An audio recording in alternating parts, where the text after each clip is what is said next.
असम के सोनितपुर जिले के ठेलामारा स्थित बापूजी भवन में आज राज्य सरकार की पहल पर शहीद दिवस मनाया गया। बरछला उप जिला प्रशासन द्वारा आयोजित इस कार्यक्रम में मुख्य अतिथि 67 नंबर बरछला विधानसभा के विधायक गणेश कुमार लिंबू थे।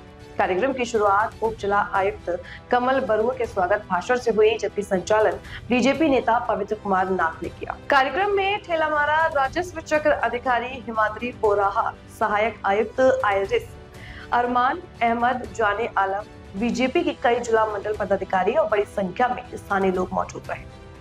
इस मौके पर असम आंदोलन के शहीदों के परिवारों को विधायक गणेश कुमार लिंबू ने सम्मानित किया।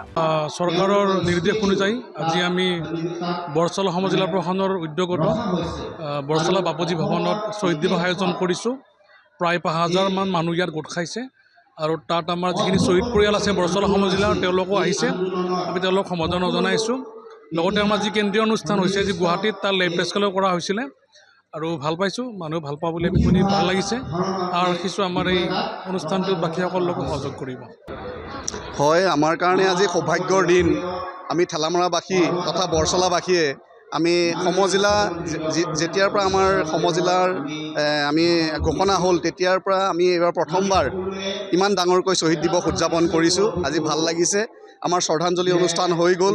আজি আমি আমাৰ সমজিলাৰ তৰফৰ পৰা আমি যিহেতু উদ্যোক্তা হিচাপে কাম কৰি আছোঁ, আমাৰ যিসকল আমাৰ শ্বহীদ পৰিয়াল আছিলে সকলোকে আৰু নিৰ্যাতিত পৰিয়াল আছিলে সকলোকে আমি আজি নিমন্ত্ৰণ কৰি আনি আমি তেওঁলোকৰ শ্ৰীচৰণত আমি সেৱা লৈছোঁ, তেওঁলোকক সম্বৰ্ধনা জ্ঞাপন কৰিছোঁ।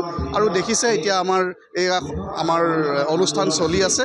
তো আমাৰ সমষ্টিবাসী ৰাইজ সঁচাকৈয়ে মানে ভাল লাগিছে। সমষ্টিবাসী ৰাইজে ভাল পাইছে। আমাৰ সকলোৱে এই শ্বহীদ দিৱসত সহায় সহযোগ আগবঢ়াইছে।